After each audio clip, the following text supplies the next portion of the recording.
mendengar, siapa yang mengaminkan, dan siapa yang tidak. Setiap perbuatan pasti kembali kepada kita. Kalau sudah duduk, simak dengan baik. Hati-hati kalau ngajak ngobrol yang lain, karena yang diajak ngobrol belum tentu ridho, terganggu. Jauh datang ke sini mau ngaji, terus ditanya oleh yang sebelahnya. Yang ditanya belum tentu ridho. Jangan ya. Dan setan itu ada dua jenis, minal jinnati wan nas. Pekerjaannya sama, yaitu menggoda orang supaya enggak dengerin ilmu. Jadi kalau mau lihat si itu yang kelihatan bentuk manusia, apa kabar Bapak Ibu yang baik? Alhamdulillah. Taqabbalallahu minna wa minkum. Semoga Allah menerima semua amal kita, menerima saum kita, dan mengaruniakan istiqomah. Sebetulnya minta maaf tidak harus nunggu lebaran, tetapi tidak ada salahnya sesudah lebaran juga minta maaf. Saya mohon maaf selama ini ya. Ya kalau nggak memaafkan juga nggak apa-apa.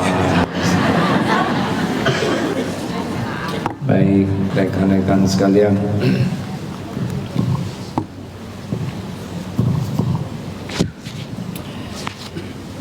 jadi hikmah pertama Ramadan, kenapa saum kita tidak batal? Padahal tidak ada yang tahu. Ibu bisa saja di dapur sambil beres-beres makan, tapi tidak melakukannya. Kenapa? Pelajaran pertama, pelajaran paling utama dari saum adalah selalu merasa dilihat Allah. Inilah derajat tertinggi. Anta'budallah ka'annaka tara wa illam takun tara fa innahu yara. Orang yang ibadah seakan melihat Allah. Kalau kamu tidak bisa lihat Allah, maka ketahuilah Allah melihatmu. Jadi orang itu akan menjadi baik, susah dosa, tenang, dan bahagia. Salah satu kuncinya adalah selalu merasa dilihat Allah.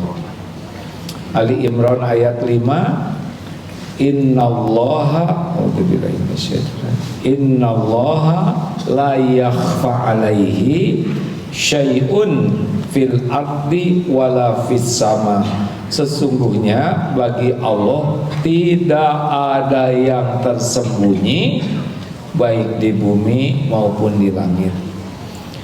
Jadi Bapak Ibu, ini Allah sekarang sedang memperhatikan kita tidak?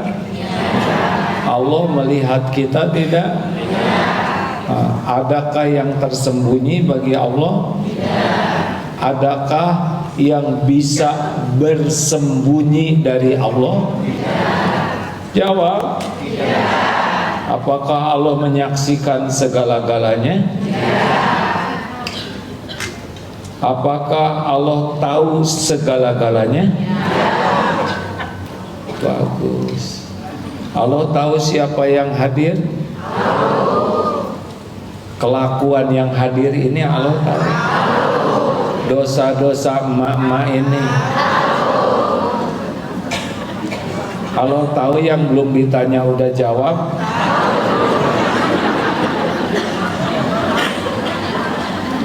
Kalau ibu tahu Allah Maha mendengar, pasti tidak sembarang bicara. Orang yang banyak bicara sembarangan, ciri-ciri imannya kurang. Karena orang yang imannya kuat, dia tahu setiap perkataan ini didengar oleh Allah, dicatat oleh malaikat, dan bakal balik kepada dirinya. Nah, ini hikmah pertama ya, dalil yang sering dibahas surat Al-Hadid ayat 4, wa huwa ma'akum aynama kuntum, wa huwa ma'akum aynama kuntum wallahu bima ta'maluna basir. Dan dia, Allah, bersamamu dimanapun kau berada, dan Allah maha melihat apapun yang kau kerjakan. Jadi kita tidak pernah sendirian, dimanapun, kapanpun, karena Allah selalu bersama kita, dan tidak ada yang tersembunyi bagi Allah. Allah tahu segala-galanya, menyaksikan segala-galanya, termasuk perang Iran dengan Israel dan memarica itu Allah tahu? Tahu tidak? Allah tahu cicilan ibu-ibu ini tidak? Masalah tahu? Jawab. Allah tahu masalah kita? Keinginan kita? Keperluan kita? Allah tahu apa yang terbaik bagi kita. Udah paling enak hidup kayak gini. Enggak akan cemas-cemasan. Cemas itu milik, cemas orang yang selalu cemas itu milik orang yang kurang iman, kurang yakin ke Allah. Kalau yakin ke Allah, tenang saja. Gimana ya, BBM mau naik, nanti barang-barang harga jadi naik, kemudian nanti gimana keperluan naik, ada Allah. Dah cukup gitu. Belum terjadi, belum tentu terjadi, belum tentu hidup. Kenapa sengsaranya dari sekarang? Ya, bagaimana kalau nanti naik? Dengar ya, dulu yang ngasih rezeki siapa? Sekarang yang ngasih rezeki siapa? Nanti besok lusa yang ngasih rezeki siapa? Zaman BBM murah yang ngasih rezeki siapa? Zaman BBM naik yang ngasih rezeki siapa? Terus apa masalahnya? Masalahnya enggak yakin ke Allah. Benar?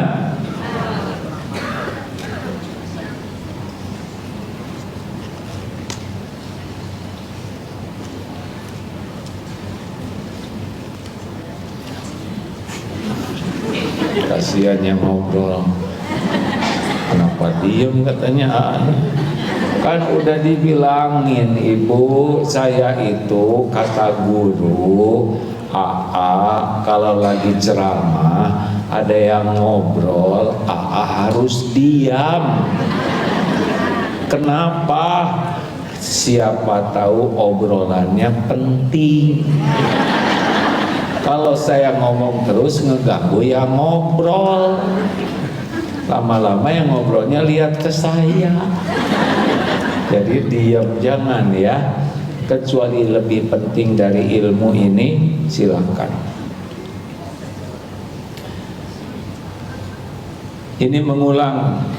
Jadi kalau orang seperti Ramadan terus merasa dilihat Allah, apa hasilnya? Satu, susah maksiat.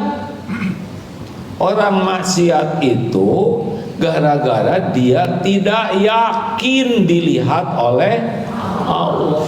Ibu banyak ngobrol itu gara-gara tidak yakin Allah mendengarkan, malaikat mencatat, itu artinya kurang iman, kurang takwa. Kalau orang kuat iman, bicaranya tuh hati-hati, tidak sembarangan celetak-celetuk, tidak sembarang komentar, tidak sembarang diceritakan, tidak sembarang dibahas, tidak sembarang ditanyakan. Kenapa? Karena setiap perkataan pasti didengar Allah. Enak. Jadi kalau orang yakin Allah melihat, ya kayak Ramadan kemarin, susah bukanya, mau ngambek juga. Ramadan nanti 1 Syawal.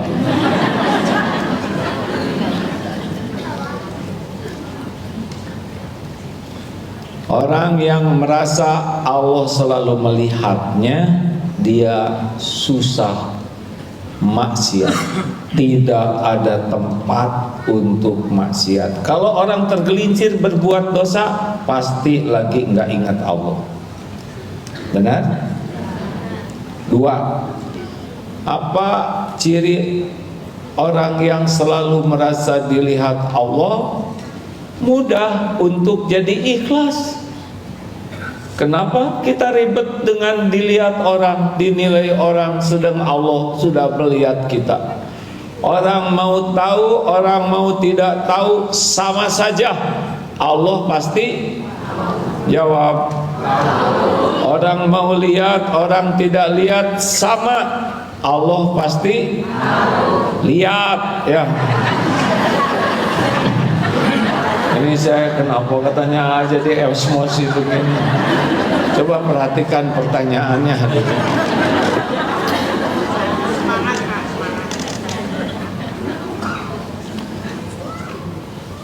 Orang tahu, orang tidak tahu, sama atau tidak? Sama. Allah tahu. Astagfirullahaladzim. Kenapa jamaah ini jadi gini? Coba, orang lihat, orang tidak lihat, sama atau tidak? Beda. Astagfirullah. Ya Allah, ampun, ya Allah, ampun. Ini gara-gara ibu sih, jadi saya jadi lucu begini. Astagfirullahaladzim. Sama hadirin. Ada orang, tidak ada orang, Allah ada. Orang tahu, orang tidak tahu, Allah tahu. Orang lihat, orang tidak lihat, Allah lihat. Tuhan kita siapa? Allah. Kenapa kita harus ribet dengan orang? Orang tuh gak bisa ngasih apa-apa tanpa izin Allah, gak bisa. Orang bisa ngasih pahala? Enggak. Kecuali dalam perhitungan orang yang bangkrut. Dia zolim, di dunia tidak minta maaf, di akhirat bayar oleh pahala dia. Bukan dia yang ngasih pahala, tapi Allah ngasih pahala lewat dia karena dia tidak mau tobat. Orang yang yakin Allah Maha melihat, enggak ribet. Orang mau berterima kasih atau tidak, itu bukan urusan kita. Enggak sibuk ingin diakui orang, tidak sibuk sakit hati. Menurut saya orang itu tidak tahu tidak tahu syukur. Kenapa, Bu? Dia tidak tahu terima kasih. Bukan dia yang tidak tahu terima kasih, ibu yang enggak ikhlas. Kalau nyebut orang tidak tahu terima kasih, artinya kita pengen diterima kasihin oleh dia. Kalau orang sudah sibuk dengan penilaian Allah, udah nggak ada masalah, anteng saja. Allah lihat kok, pasti Allah dicatat, mencatat, dan pasti ada balasannya. Apakah setiap perbuatan ada balasannya? Lampunya dimatikan, gak apa-apa mereka lampu, ya gak apa-apa ya, disedekahkan aja HP-nya. Nah ini dicatat nih, nggak usah ya Pak. Dengar, astaga, orang tahu, orang tidak tahu, Allah tahu. Orang lihat, orang tidak lihat, Allah lihat. Perlukah kita selalu ingin diketahui orang? Jawab. Mau ngapain? Allah udah lihat kok, waqafa billahi syahida, cukup. Makanya orang ikhlas tuh bahasa sederhananya begini, tidak memerlukan saksi yang lain untuk berbuat kebaikan, cukup Allah. Ini Ramadan tuh harusnya begitu. Jadi ibu berbuat baik ke suami, tapi suami tidak tahu ini ibu yang berbuat baik, perlu dijelaskan tidak? Tenang aja, nanti Allah membuat tahu. Memang ada kalanya nanya, ini siapa yang ngerapikan? Ya kalau ditanya ya tinggal jawab. Tapi udah dirapikan rumah, udah beberes, nggak ada ucapan terima kasih. Malah kenapa ini? Kok ujungnya nggak bersih? Yang besar tidak dihargai, yang kecil diungkit-ungkit. Sakit hati jangan.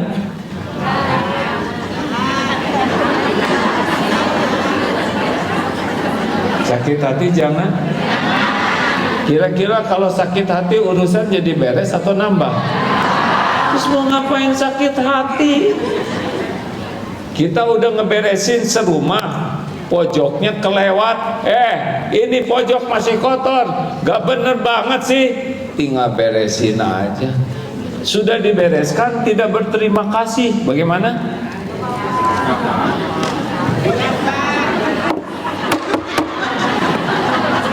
Kita udah capek beres-beres, nggak ada sepatah kata pun ucapan terima kasih. Bagaimana?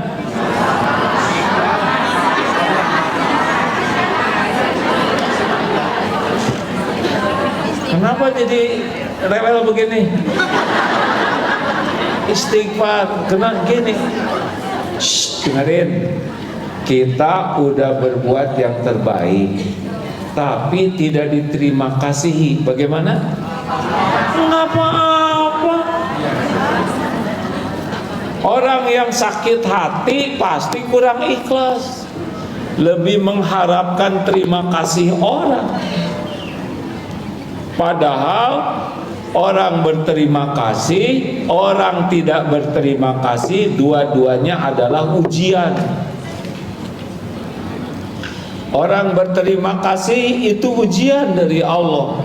Duh, ibu hebat ya. Siapa dulu ada pahalanya, ada ujub. Orang tidak berterima kasih, izin Allah. Sebetulnya yang membuat kita bisa lebih terlatih ikhlas yang mana? Yang berterima kasih, yang tidak terima kasih. Tidak berterima kasih itu perbuatan kurang baik. Tetapi gini, kalau orang berbuat baik ke kita, kita harus berterima kasih. Tapi kalau kita berbuat baik ke orang, jangan nunggu orang berterima kasih. Terserah Allah, dibuat berterima kasih atau tidak, dua-duanya ujian bagi kita. Ketika dia berterima kasih, ujian, kita jadi ujub tidak.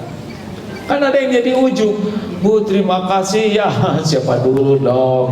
Kalau nggak ada saya nggak bisa, hapus. Kalau diucapkan terima kasih, alhamdulillah ibu, makasih ibu baik sekali, alhamdulillah, semuanya karunia Allah. Ya, doakan. Dah cukup, nggak usah nebeng beken maksudnya. Kalau orang tidak berterima kasih, ini Allah juga yang menguji. Ya udah apa-apa, pelajaran supaya kalau nanti ada orang berbuat baik, kita harus berterima kasih. Istighfar, jangan-jangan selama ini kita ngarep-ngarep orang berterima kasih. Ini kepada kesepuhan, aki-aki dan nenek-nenek ya. Udah jangan ngarap-ngarap anak berterima kasih. Ngedidik anak untuk jadi anak tahu terima kasih bagus. Ngedidik anak supaya bisa syukur bagus.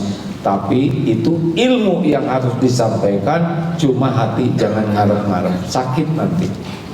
Anak beli HP nggak usah pengen dikasih.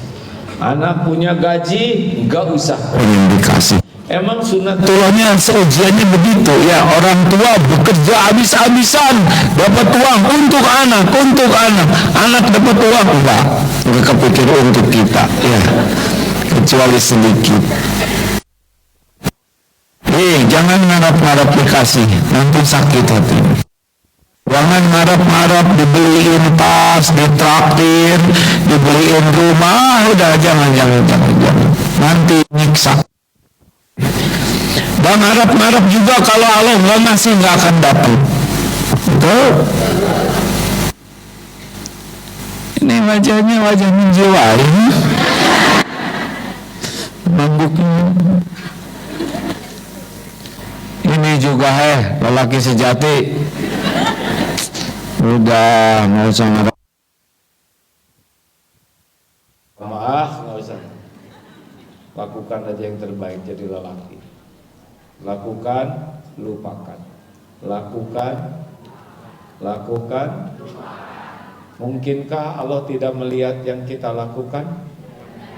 Mungkinkah Allah lupa ngebales? Jawab. Mungkinkah ketukar balasannya? Ada yang ngalangin? Ada yang mencegah? Mungkinkah balasan dari Allah mengecewakan? Tidak mungkin.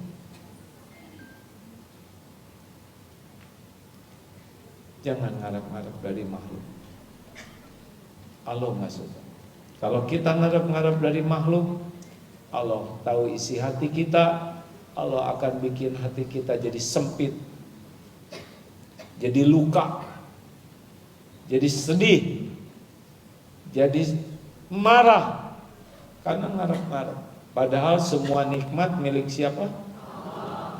Wa ma bikum min nikmatin wa minallah. Surat apa itu ya? Ada yang ingat tidak? Astagfirullahaladzim. Harusnya saya nggak nanya ya. Pas bicara gini langsung ingat Ustadz Adi Hidayat.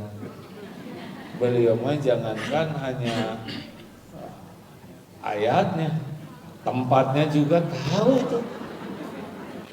Pojok atas, pojok bawah. Saya juga bisa. Ini Quran disimpan di lemari pojok atas. Astagfirullah. Latih mulai sekarang, cukuplah Allah. Ya, dalilnya waqafa billahi syahida. Cukuplah Allah sebagai saksi. Apalagi kalau kita yakin Allah Maha melihat, selain kita jadi lebih mudah ikhlas, kita jadi nggak pernah merasa sendirian. Tidak ada sendiri, aku sendirilah, yang nggak ada. Itu lagu kurang iman. Maaf ya, saya tidak mengatakan buruk kepada yang menyanyikan dan yang ngarang lagu ini. Mungkin secara dunia adalah yang sendirian, tapi kalau pakai iman enggak ada sendirian. Bagaimana kita sendirian? Sedangkan tubuh ini siapa yang menciptakan? Yang menghidupkan kita siapa? Jadi yang ngurus tubuh ini setiap saat aslinya siapa? Jawab. Jadi Allah tahu tidak? Bagus. Walaqad khalaqnal insana wa na'lamu ma tuwaswisu bihi nafsu. Dan sungguh kami menciptakan insan, manusia, dan kami mengetahui apa yang dibisikkan hatinya. Wa nahnu aqrabu ilaihi min hablil warid, dan kami lebih dekat kepadanya dari urat leher. Bukan berarti Allah ada di sini, tapi sekujur tubuh kita ini milik Allah, dikuasai Allah, diurus oleh Allah. Kalau Allah nggak ngurus, siapa lagi yang ngurus tubuh ini? Jawab.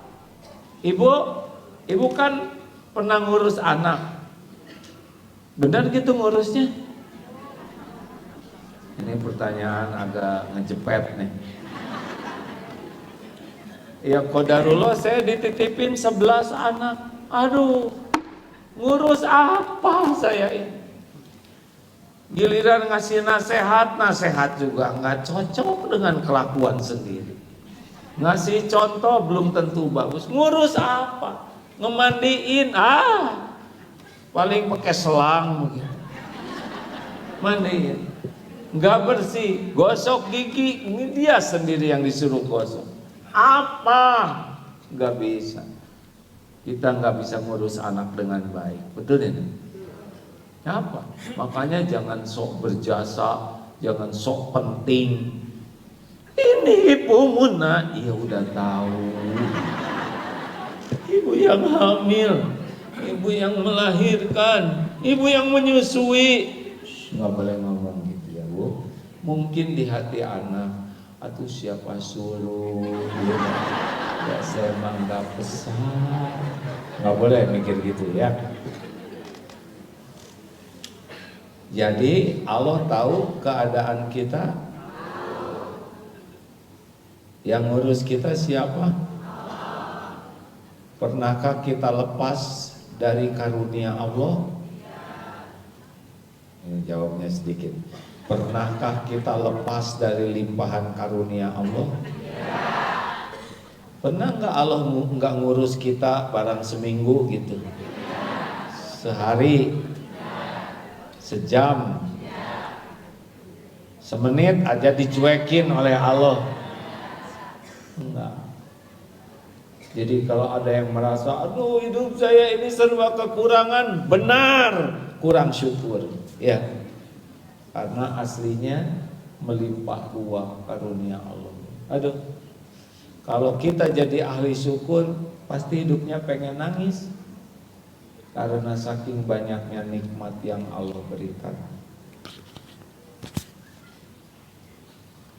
Ada yang kurang nggak sih karunia dari Allah ke kita? Tuh kan pelan jawabnya. Ada yang kurang tidak? Emosi ya. Biarlah.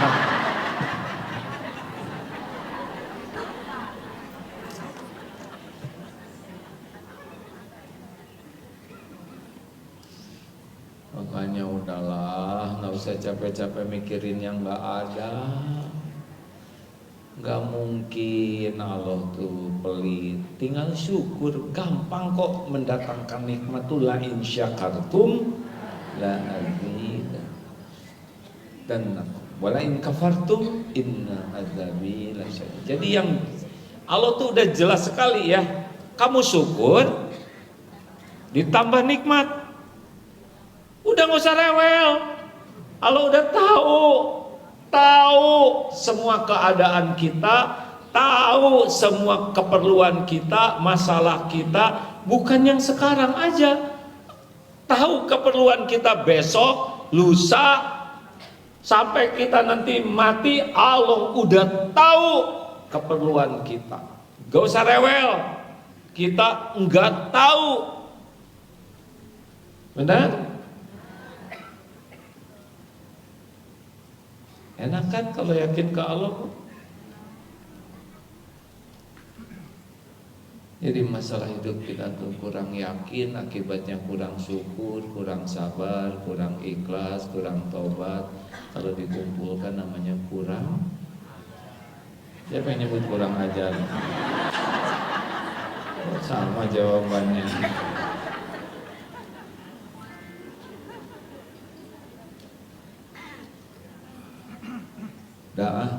Jangan sotoy ya.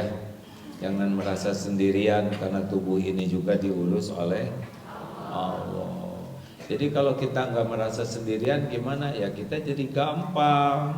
Karena ada Allah, tinggal minta. Kalau ada apa-apa tuh minta ke Allah, Maha Dekat. Tadi surat Qaf ayat berapa mana ini Ustaz? Walaqad khalaqnal insan tadi 16 sampai 18 lah ya. Walaqad khalaqnal insana wa na'lamu ma tuwaswisu bihi nafsu. Dan nanti di yang ke-18-nya ma yalfizu min qaulin illa ladaihi raqibun atid. Dan tidak ada satupun perkataan kecuali ada malaikat pengawas yang hadir yang selalu mencatat. Jadi kalau kita udah yakin Allah maha dekat, maha melihat, atau tinggal doa, wa idza sa'alaka ibadi anni fa inni qarib.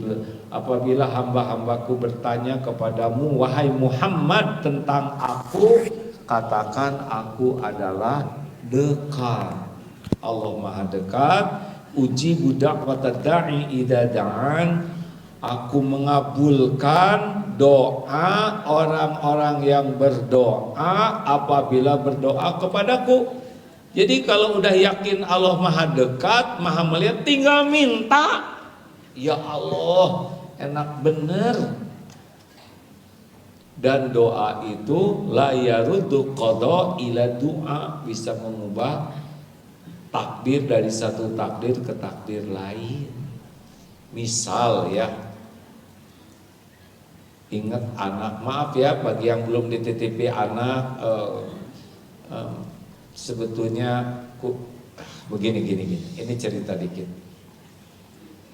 Jangan ngobrolin anak kepada orang yang belum punya anak gitu. Jangan ngobrolin rumah kepada orang yang belum punya rumah. Rumah, cerita rumah, sedih yang nggak punya rumah. Ya, jangan ngobrolin olahraga sehat seger kepada yang lagi kelenger, ya kan? Itu dia menderita.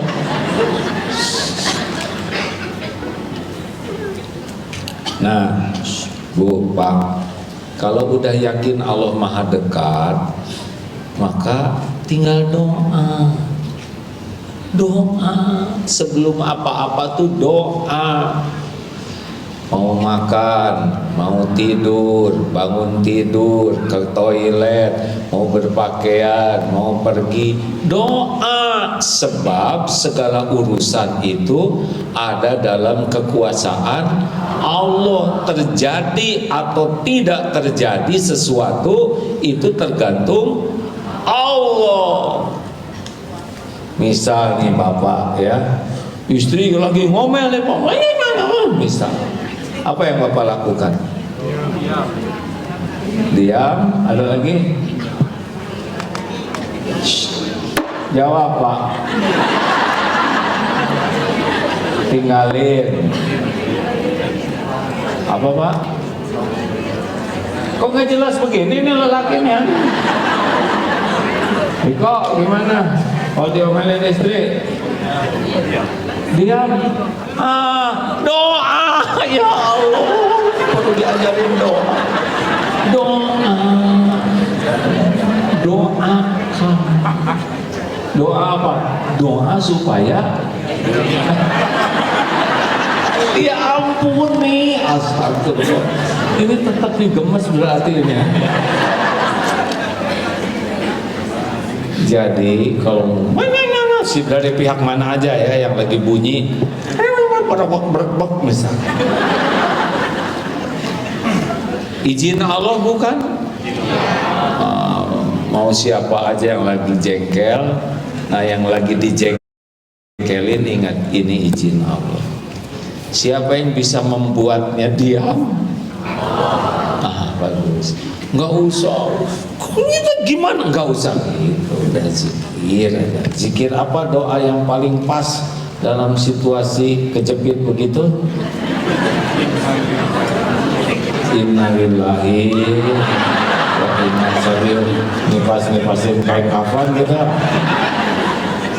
Benar, Bapak benar. Innalillahi wa inna ilaihi raji'un. Karena ini adalah musibah.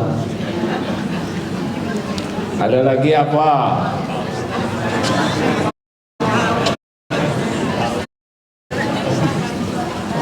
Kalau jengkel, a'udzu billahi minasyaitonir rajim.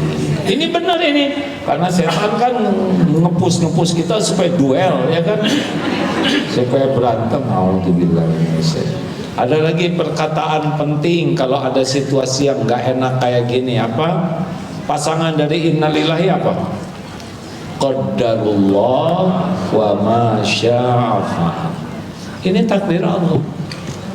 Allah, apa yang Allah kehendaki Allah lakukan. Emang udah episodenya nih kita. Allah tahu tidak kita mengucapkan innalillah? Allah dengar tidak ketika kita mengucapkan qadarullah? Tahu. Lalu Allah tahu tidak ketika kita jengkel kita berdoa a'udzubillahi minasyaitonirrajim? Tahu? Semua setan itu makhluk ciptaan Allah, takluk kepada Allah. Gampang, bisa apa setan selain ngebisikin. Kalau dibuat dia setan, dibuat mingkem, nggak bisa ngebisikin kita. Ayo apa lagi sih? Doa apa lagi? Serius ini? Istighfar udah. Belum? Berarti istighfar. Istighfar doa bukan? Doa. Ampun ya Allah, ini pasti diundang oleh dosa saya. Astagfirullah. Tadi saya ngomel ke orang, sekarang diomelin. Astagfirullah. Tadi saya buka HP, lihat yang bukan muhrim, bukan mahram, sekarang oleh yang mahromnya dimahromin dan dimarahin. Astagfirullah, astagfirullah. Allah lihat tidak kita istighfar? Allah tahu tidak kita lagi menyadari kesalahan? Tebak siapa yang bisa menghentikan yang ngomel itu? Yang bisa ngebulak-balik hati siapa? Nah, begitu pikirannya ya. Sebab sekarang diadu omongan yang puas siapa? Setan. Nafsu jadi berantakan. Udah diam, istighfar. Lalu apa lagi coba? Doa apa lagi kalau situasi lagi nggak enak begitu? Innalillahi wa inna ilaihi raji'un. Qadarullah wa ma syaa fa'al. A'udzubillahi minasyaitonirrajim. Astagfirullahaladzim. Ada lagi satu lagi. Apa? Alhamdulillah. Kenapa? Alhamdulillah, karena kejadian ini bisa membuat kita jadi sadar. Kan banyak orang yang jadi baik gara-gara situasi jelek yang disikapi dengan benar. Ada seorang ibu, anaknya sakit, repot. Pertama tangisannya adalah tangis sedih karena anak sakit. Tangisan lama-lama dari ya Allah anak sakit, kasihan, benar-benar sedih hati ibu melihat anak sakit. Lama-lama tetap nangis, tapi beda. Tangisannya tangisan tobat. Ya Allah, semua ini karena dosa saya, ampuni. Nangis sama air mata keluar, tapi temanya udah lebih dalam. Tadi cuman manusiawi, tapi sekarang sudah mulai menyadari. Lama-lama nangis juga. Tangisan syukur. Kok bisa syukur? Karena dengan anaknya sakit, ibu ini bisa merasakan nikmatnya baca Quran. Karena tiap hari jadi baca surat Al-Baqarah. Yang asalnya susah jadi enak. Malamnya jadi munajat setiap saat subuh, sebelum subuh bersimbah air mata, sesuatu yang tidak dinikmati begitu lama. Dan lewat anak sakit bisa menikmati nikmatnya munajat, nikmatnya bersujud, nikmatnya dengan Al-Quran, dan nikmatnya mudah bersedekah. Sesuatu yang tidak ternilai lewat musibah. Ini harusnya kita begitu, bukan rewel. Mikir apa? Siapa serba salah, ngomong salah, diam salah. Bagus ditafakuri ya. Jadi kalau ada apa-apa tuh kita tidak boleh merasa sendiri. Allah lagi melihat reaksi kita, ucapan, pikiran, hati. Tidak ada yang bisa menyelesaikan masalah selain Allah. Dengar baik-baik ya, masalah ringan dan berat itu bukan masalahnya, tapi ditolong Allah atau tidak. Kalaupun berat, lalu Allah bikin ringan, jadi ringan. Walaupun masalahnya cetek sekali, tapi kalau tidak ditolong Allah, jadi berat. Berapa banyak masalah simpel menyengsarakan. Betapa banyak orang yang di ujian berat, tapi hatinya dilapangkan oleh Allah, jadi ringan. Begitu. Apalagi udah cukup segitu ceramahnya.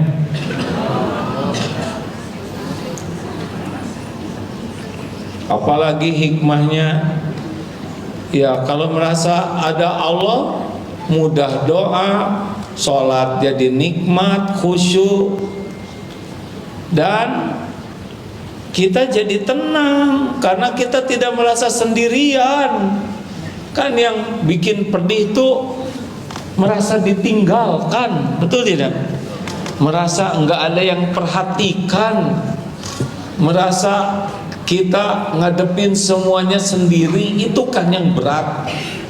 Tapi kalau kita yakin ada Allah, penguasa langit dan bumi yang maha agung, yang maha baik, yang maha kuasa atas segalanya, yang maha kaya, yang maha berjanji, janjinya pasti ditepati, yang sangat perhatian, tidak pernah mengecewakan, dan kita tahu ada Allah, pasti hidup ini akan kuat. Walaupun ada di tempat paling tersembunyi, terpencil, di penjara, para kekasih Allah kan tidak pernah kesepian. Ayo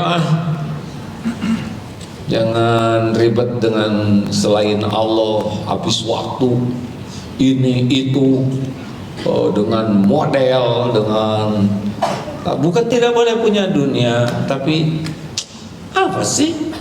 Tapi saya takut, tetangga saya biasa aja.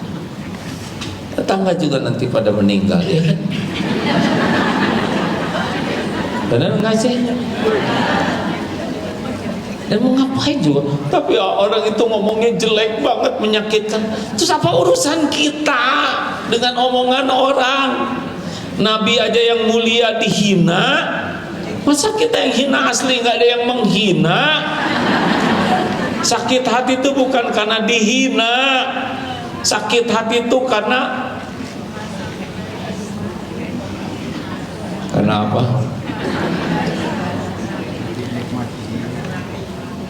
Kurang iman, benar. Orang yang banyak sakit hati itu kurang iman. Merasa soleha apa yang masalah laki soleha, ya kan? Tuh si ibu itu si banyak omong. Ini kan bukan penghinaan, itu fakta. Bu, jangan pelit dong. Kata siapa saya pelit? Nah, berarti gak ngaku. Nih coba kalau ada yang berkata begini nih ya, Lebaran kemarin, sebagai manusia biasa, saya pasti banyak punya dosa dan kesalahan. Oleh karena itu saya mohon maaf yang sebesar-besarnya. Mohon dimaklumi karena saya ini manusia biasa. Ngapain ngomong kayak gitu? Bandingkan dengan yang satu ini. Bapak Ibu, saya sangat memohon maaf yang sebesar-besarnya. Saya sadari sepenuhnya banyak perbuatan saya yang salah, yang tidak layak dilakukan. Saya mohon maaf yang sebesar-besarnya. Tebak mana yang lebih ikhlas, yang pertama yang kedua? Yang pertama tuh nggak ikhlas sebagai manusia biasa. Nggak usah ngomong, dia orang udah tahu dia manusia biasa, ya nggak, bukan Robocop, bukan. Kenapa pakai nyebut sebagai manusia biasa? Karena dia tidak mau disalahin, nggak ikhlas, nggak ngaku itu aslinya, karena dia bersembunyi dengan perkataan sebagai manusia biasa. Nggak usah ngomong gitu, banyak manusia biasa juga baik-baik aja ya. Kenapa jadi emosi begini saya ya? Makanya kalau mau minta maaf tuh nggak usah bertele-tele. Istriku, suaminya hanya makhluk biasa. Memang nggak usah bertele-tele. Mau minta maaf langsung aja, Pak. Bu, maafkan saya. Saya sadar betapa banyak perilaku yang tidak layak. Astagfirullah. Saya mohon maaf. Mohon maaf. Semoga saya bisa memperbaiki diri. Enak tidak begitu? Keberapa sekarang? Hah? Jam 11? Ya. Udah nggak apa-apa, sebetulnya bukan hanya jamnya yang keberapa sekarang. Tapi nggak apa-apa, Pak. Nggak apa-apa ya. Bukan salah Bapak. Bapak udah niat baik ngejawab. Cuma saya kurang fasih. Ini pelajaran ya, ini pelajaran. Dengar baik-baik. Ini jadi kalau kita bicara itu harus jelas. Jangan sampai orang salah memahami. Dan kalau kita menyimak juga harus jelas. Jangan sampai kita salah memahami. Ini penting. Terima kasih ya Pak. Saya merasa tadi jadi nggak jelas ya kan.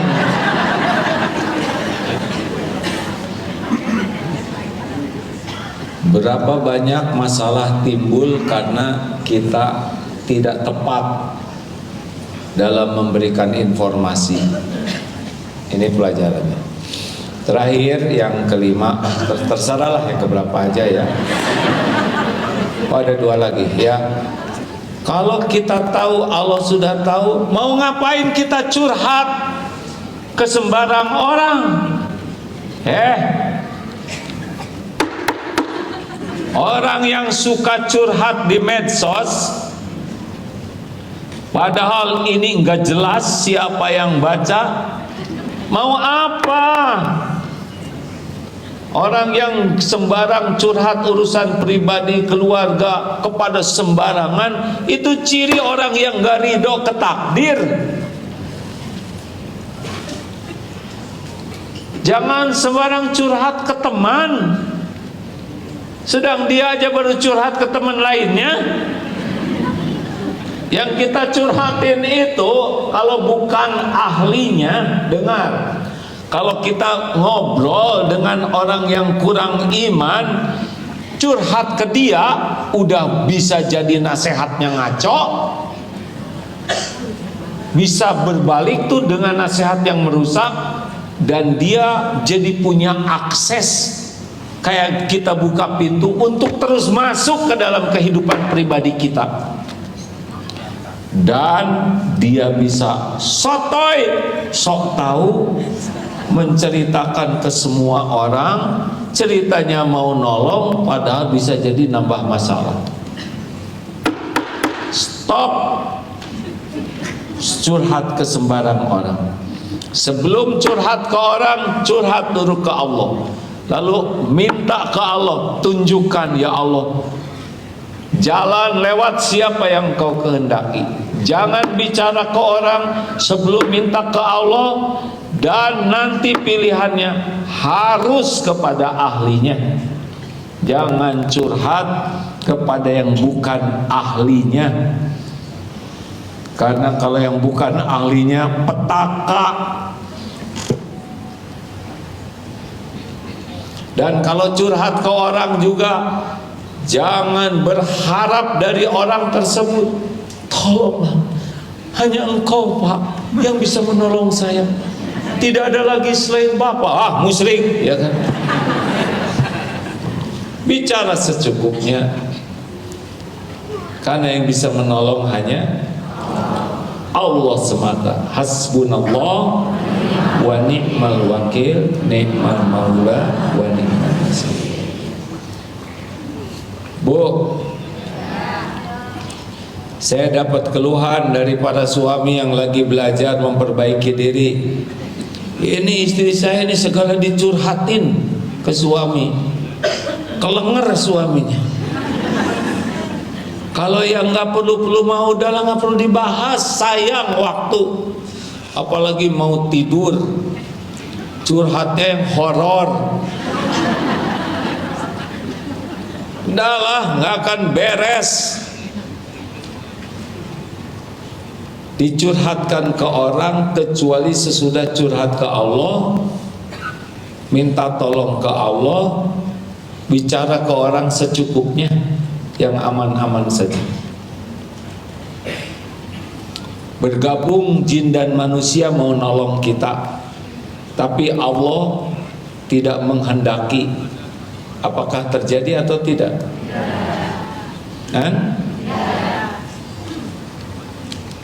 Bergabung jin dan manusia mau mencelakakan kita. Kalau Allah melindungi kita, bisa celaka tidak? Dah, itu penting. Makhluk itu semuanya, yang baik dan yang jahat itu ada dalam genggaman Allah. Tidak ada satupun yang ada di alam semesta ini kecuali milik Allah. Benar? Kalau kita bukan milik Allah, kenapa jadi begini? Dulu waktu SD nggak kayak gini kan? Hah? Si bunga. Kalau tubuh ini milik kita, jangan tua dong, jangan eot. Gak bisa, ini bukan punya kita nih, dan bukan kita semuanya. Makanya terakhir sekarang terjadi ketidakadilan, kezoliman. Mama Rika Ngisriwil dan sana nyerbu Iran, tidak ada salah apa-apa, tiba-tiba diserbu begitu dengan segala persenjataan yang canggih, dan kita juga jadi kaget. Ternyata Iran bisa melawan segitu kuatnya, nggak pernah kebayang, padahal di blokade puluhan tahun. Dengar, yang terpenting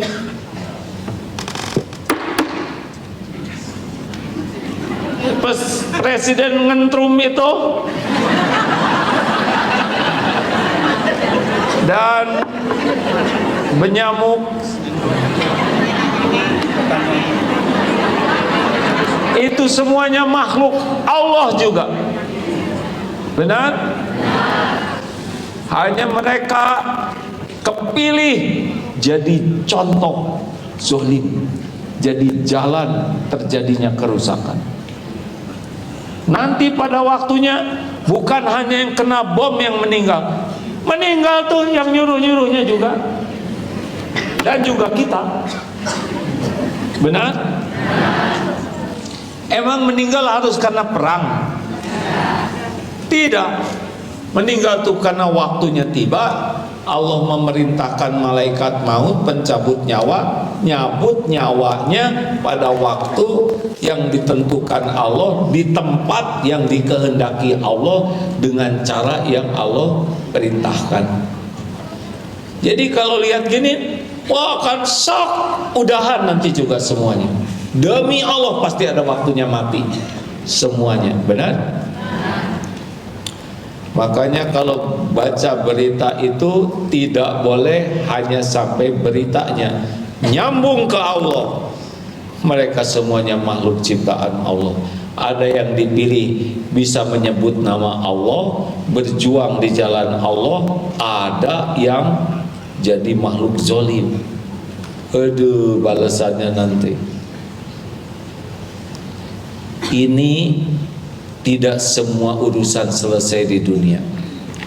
Berapa banyak penjahat yang tidak ketangkap, benar? Berapa banyak ketidakadilan yang tidak tuntas di dunia. Yakin Allah melihat segalanya, yakin ada akhirat tempat dituntaskan. Nah inilah salah satu yang penting. Jadi ketidakadilan, kezoliman enggak ada yang lepas. Di dunia mungkin tidak sempat diadili, akhirat enggak bisa lari. Makanya jangan kagum-kaguman sama makhluk-makhluk dunia ini, benar? Wah, ini jabatannya nggak lama kan, pasti berakhir jabatannya, pasti berakhir hidupnya, pasti diadili di akhirat nanti, nggak bisa lari. Wah, itu rumahnya kayak istana megah, di dunia juga stres ya, karena mikirin cicilan dan takut KPK. Dikubur kesiksa, di yaumal hisab penyesalan, di akhirat aduh. Jadi yang kadang di dunia wah keren, itu pangkatnya hebat ya, nggak ada apa-apanya, nggak ada apa. Itu bukan tanda kehebatan, bukan tanda kesuksesan, bukan tanda keagungan, tapi itu tanda beratnya ujian. Kalau kita udah bisa lihat dunia ini nggak pakai kagum-kagum, lebih enak hidup ini. Tapi ibu jangan menggunakan ilmu ini untuk dengki. Teman punya tas baru bermerek. Kenapa ketawa kayak gitu? Belum nyoba ngejongkeng. Siapa itu tasnya misalkan 20 juta, tapi dia baru sedekah kemarin 20 miliar. Jangan menilai tas orang lain ya. Kalau ibu mau pakai kantong kresek ya udah cukup, syukuri saja. Teman punya gelang emas langsung geleng-geleng. Buntung tuh tangan di akhirat. Ngapain ngomong buntung tangan di akhirat? Karena ibu pakai karet gelang, ini hisab ringan. Hisab gelangnya ringan, hisab mulutnya yang berat. Terima kasih. Banyaklah berzikir supaya Allah menggolongkan kita orang yang selalu diingat Allah. Fadhkuruni adzkurkum, maka ingatlah padaku, aku ingat padamu.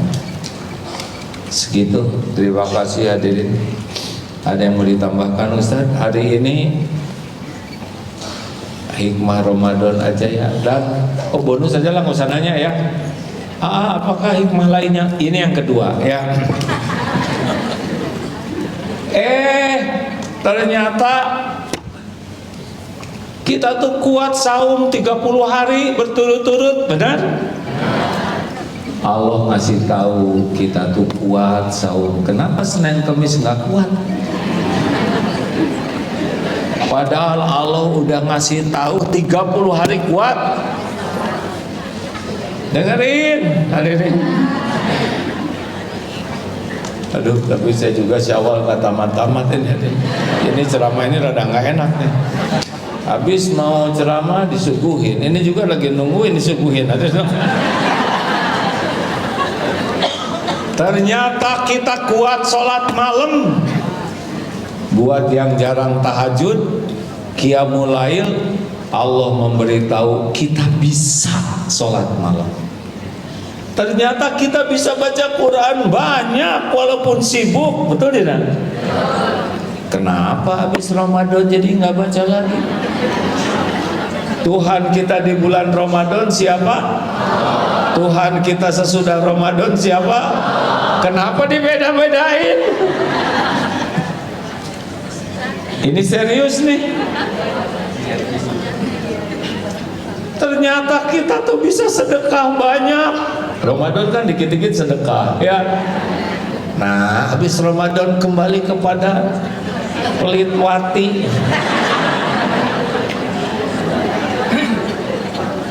Ternyata kita bisa nahan marah.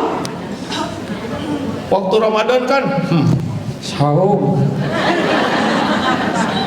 Betapa banyak kemampuan kita ibadah, kemampuan kita menjauhi maksiat yang terbukti kita bisa melakukannya di bulan Ramadan.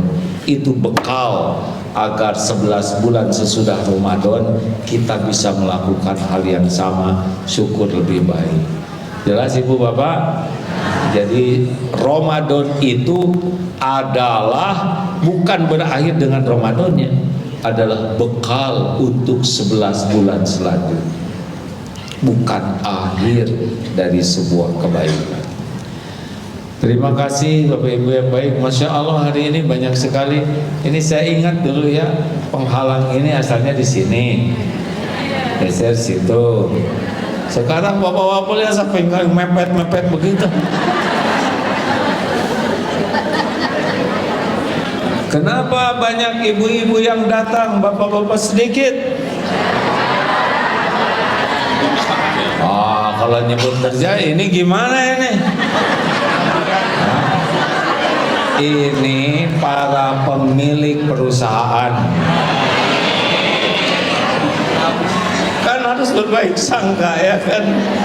Dan ini para penentu kebijakan, jadi tidak usah ya. Tapi sesungguhnya nunggu panggilan. Terima kasih hadirin sekalian. Semoga ada manfaat. Mari bersedekah. Bismillah ya. Tugasnya ada kan? Jangan suka ragu-ragu hadirin. Tidak akan berkurang harta dengan sedekah. Mana qasad shadaqatun mimma. Baik, ada pertanyaan? Kalau tidak ada, selesai ini doang. Bapak silakan. 3 pertanyaan ya. Silakan Pak, maaf. Dek.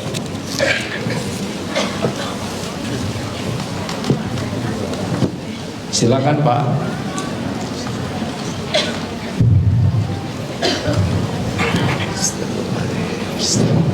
Terima kasih. Assalamualaikum warahmatullahi wabarakatuh.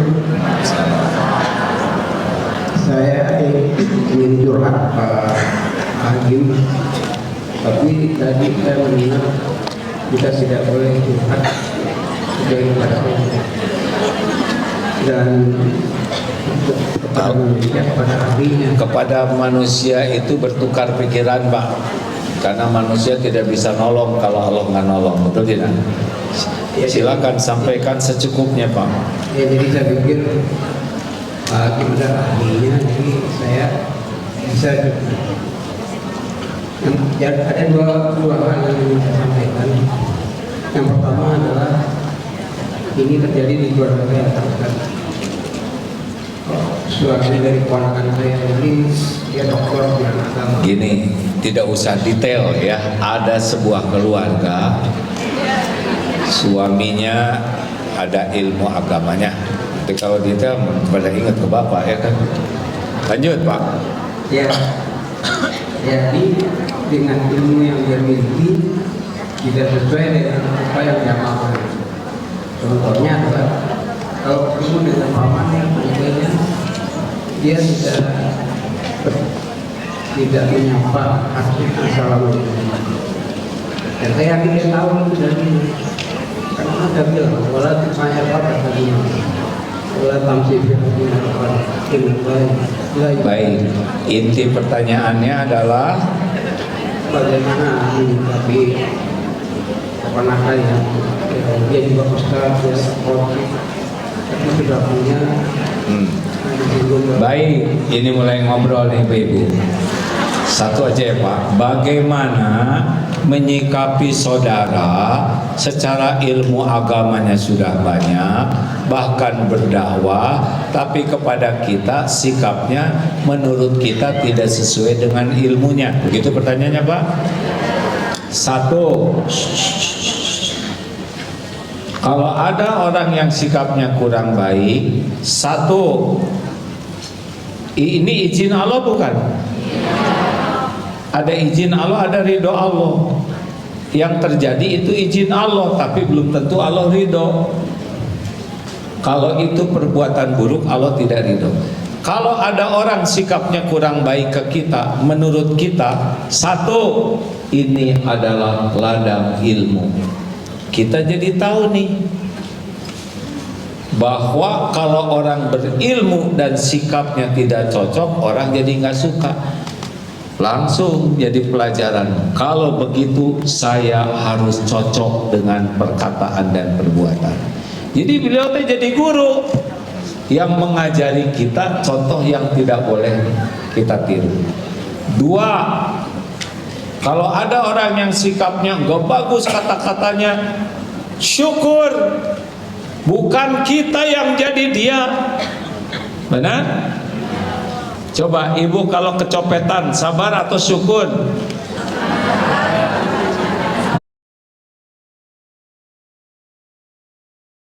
Bingung.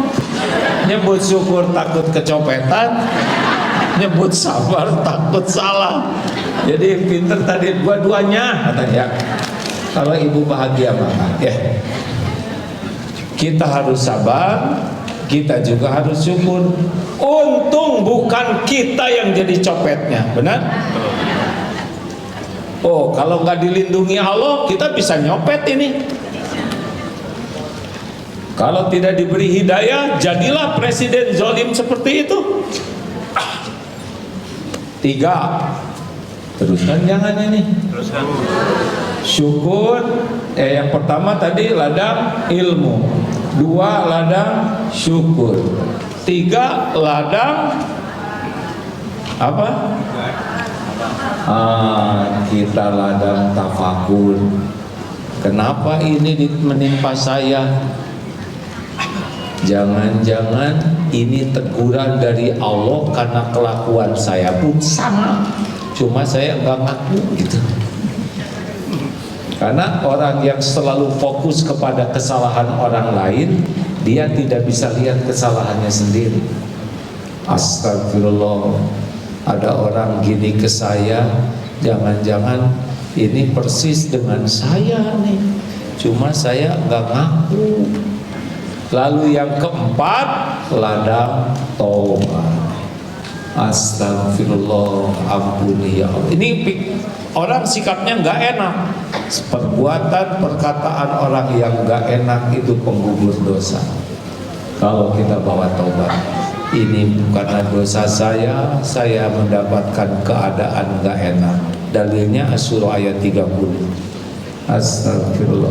Anak kelakuan nggak enak ke kita, istighfar. Istri kelakuan nggak enak ke bapak, bapak bagaimana? Istighfar. Suami kelakuannya enak ke ibu, istighfar. Bu, ibu jarang bersyukur gitu. Lalu apalagi ladang riadoh, melatih diri untuk sabar, melatih diri untuk memaafkan, melatih diri untuk mendoakan kebaikan. Gitu Pak. Kalau nggak ada dia, kita kurang latihan. Betul tidak? Nggak ada ruginya kalau orang kayak gitu. Yang rugi itu kita kayak gitu, atau kita tidak jadi lebih baik gara-gara orang itu. Nggak boleh sakit hati. Gitu Pak.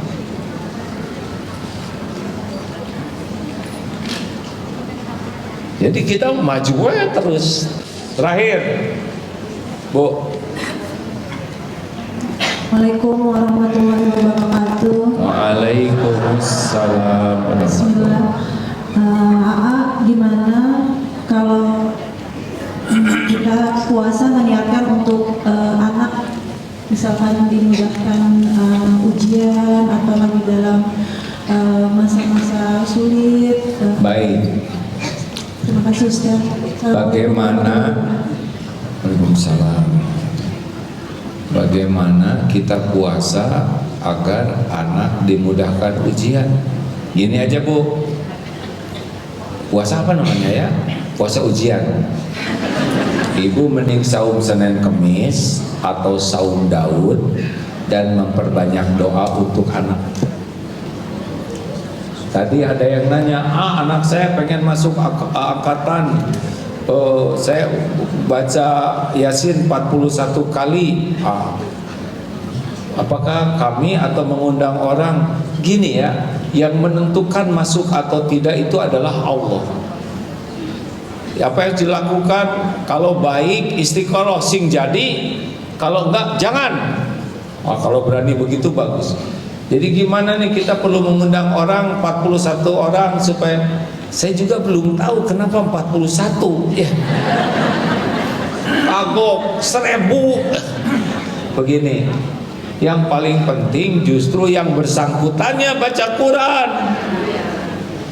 Kalau anaknya baca Quran, yang mana kira-kira semua ayat Quran baik. Tapi ada satu ayat, satu surat yang kalau membacanya barokah dan kalau meninggalkannya hasrah, yaitu penyesalan, yaitu surat Al-Baqarah. Iqra surat Al-Baqarah. Bacalah surat Al-Baqarah, fa inna, karena sesungguhnya membawanya barokah dan tarkaha hasrah, meninggalkannya kerugian. Baca coba surat Al-Baqarah dengan niat, ya Allah saya baca karena saya ingin mendapatkan keridhoanmu, keberkahan darimu. Tamatkan kalau bisa setiap hari, bagus, karena banyak bacaannya. Luar biasa sekali ya. Saya mengumpulkan testimoni orang-orang yang belajar ikhlas membaca surat Al-Baqarah, yang sakit jadi sembuh, yang gak dapat kerjaan jadi dapat, yang belum dapat jodoh jadi dimudahkan, yang susah punya anak jadi punya anak, yang berhutang jadi lunas. Tapi surat Al-Baqarah kan panjang. Atau gimana, hadirin, mau yang pendek? Bukan Al-Baqarah ya. Paling panjang surat Al-Baqarah itu. Ibunya Syekh Ali Jabir, yang saya lihat dalam penjelasan beliau waktu beliau hidup ya, tidak pernah lewat satu hari pun kecuali baca Al-Baqarah. Baru melanjutkan dengan satu juz lainnya.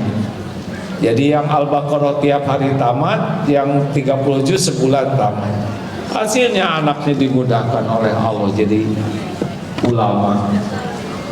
Dah Bu, daripada ngobrol, daripada scrolling, mending baca surat Al-Baqarah. Aneh orang yang banyak ngobrol, banyak buka medsos, apa manfaatnya kalau tidak membuat iman kuat dan jadi amal soleh?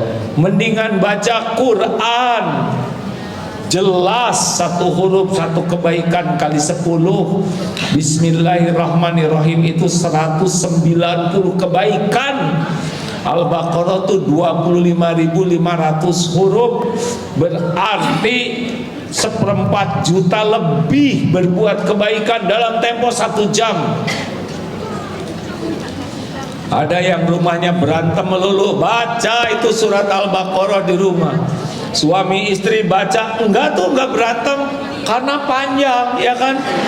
Jadi mereka belum selesai. Jadi mereka banyak zikir, jadi tenang, hilang semangat ngambeknya. Allah yang hilangin. Kalau orang baca Quran, setan gak mempan, jin gak mau masuk, setan akan pergi, sihir gak mempan. Kalau rumah-rumah ibu, maaf bapak, merasa ini mudah bertengkar, ribut melulu, dikit-dikit meledak, kayak botol soda, kocok segitu, meledak lagi. Baca Al-Baqarah Pak, insya Allah nanti jin gak masuk, setan gak masuk, yang ngumpul malaikat. AC dingin, gak pernah baca Quran, panas. Rumah lapang, gak pakai baca Quran, sempit. Ribut melulu nanti di rumahnya. Anak gak nurut, tantrum melulu, cucu rewel aja. Baca Quran, sing ikhlas. Bu, jangan Jadi ratu scrolling.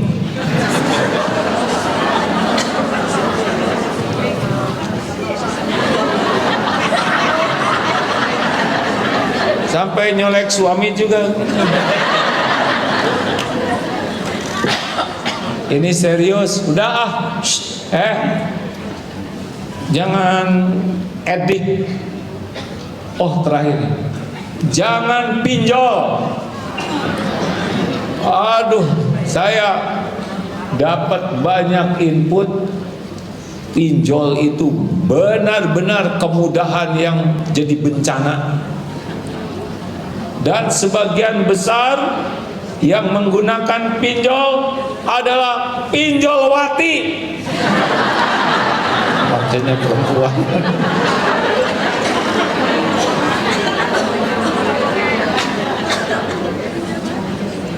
Karena ada yang kebutuhan, ada yang gaya hidup. Kalau orang sudah sekali pakai pinjol, merasa mudah, itu gali lubang tutup lubang. Nanti makin berbunga, pinjam lebih banyak, ini pinjam, bisa puluhan pinjol nanti. Ada yang legal, ada yang non legal. Dan nanti kalau udah mulai susah bayar, nyebar itu. Ancamannya tuh, aduh, seperti orang yang tidak punya moral, bisa stres itu. Beberapa waktu yang lalu di masjid juga ada bapak-bapak nangis terseduh-seduh. Pinjol pakai nama temannya. Hati-hati. Kalau nanti dalam kepepet, banyak tobat, baca Quran yang banyak. Jangan coba-coba membuka pintu haram pinjol. Haram itu. Bunga berbunga, na'udzubillah. Ibu-ibu, ini serius nih Bu. Saya baru dengar pemakai pinjol terbesar daripada lelaki adalah perempuan. Dan yang paling parah, pinjol digunakan untuk judol. Udah pasti itu benjol. Astagfirullah.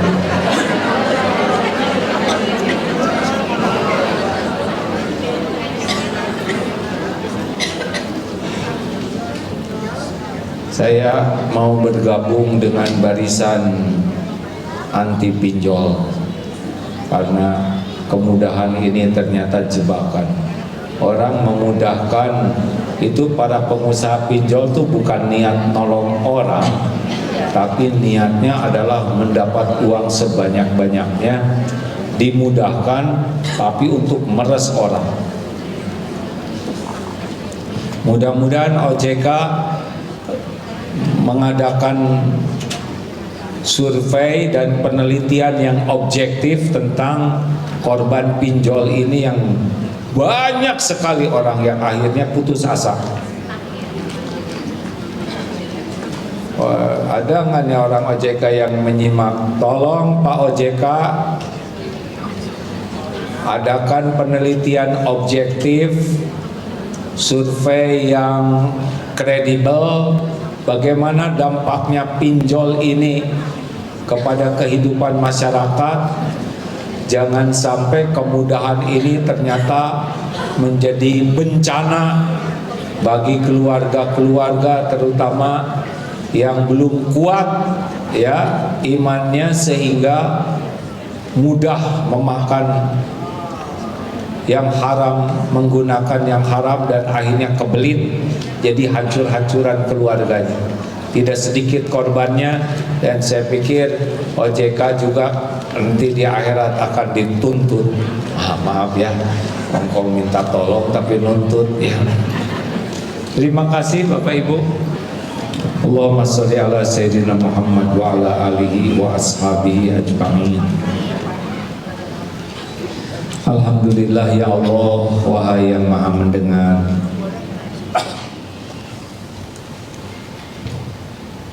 wahai yang maha menatap, wahai yang menciptakan alam semesta, wahai yang menciptakan diri kami, yang membentuk rupa kami, yang mengurus diri-diri kami setiap saat. Ya Allah, tiada satupun yang ada di jagat semesta ini kecuali milik-Mu dalam kekuasaan. Wahai yang maha tahu segala-galanya, Engkau sudah tahu siapa diri kami yang sesungguhnya. Ampuni kami ya Allah, kami lebih banyak melupakan-Mu daripada mengingat-Mu.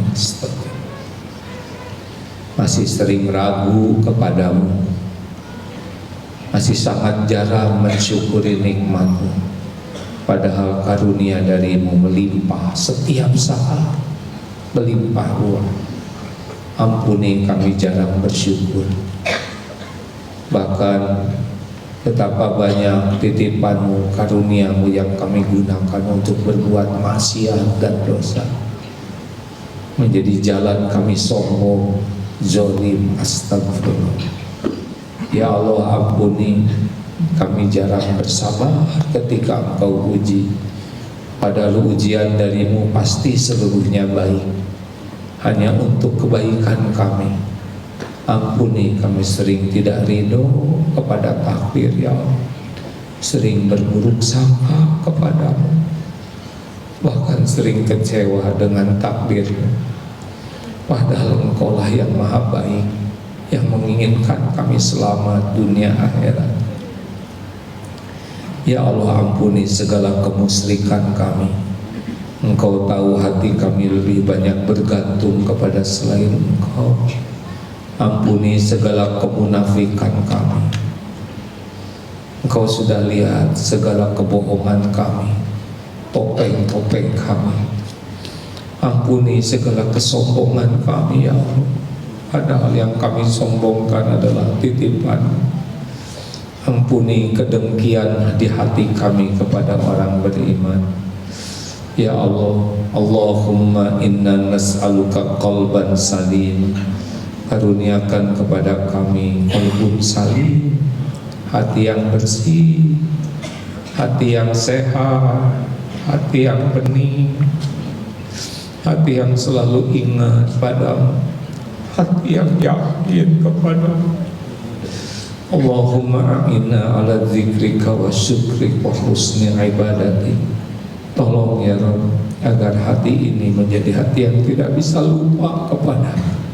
Dimanapun, kapanpun, hanya Engkau yang memenuhi hati ini.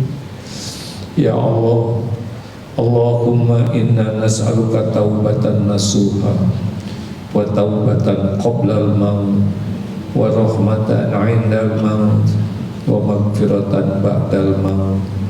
Allahumma ighfir lana wa liwalidina warhamhum kama rabbawna shighara. Rabbana hab lana min azwajina wa dzurriyyatina qurrata a'yuni waj'alna lil muttaqina imama.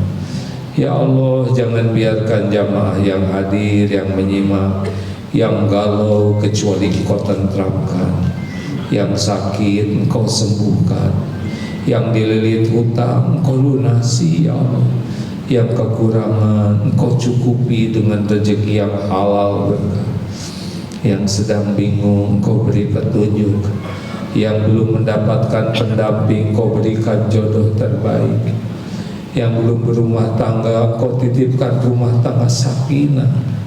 Ya Allah, jangan biarkan yang berhajat kecuali Engkau kabulkan hajat-hajat yang maslahat dunia akhirat.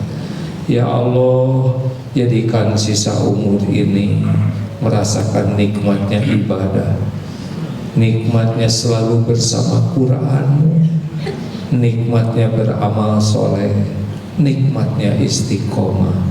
Ya Rabb, bila waktunya tiba, jadikan akhir hayat kami husnul khotimah. Lapangkan kubur kami ya Allah, cahayai kubur kami, mudahkan hisab kami, jadikan kami ahli surga. Kumpulkan bersama orang tua, keluarga, guru-guru kami, sebanyak-banyaknya hamba. Rabbana atina fid dunya hasanah wa fil akhirati hasanah wa qina azabannar. Amin ya rabbal alamin.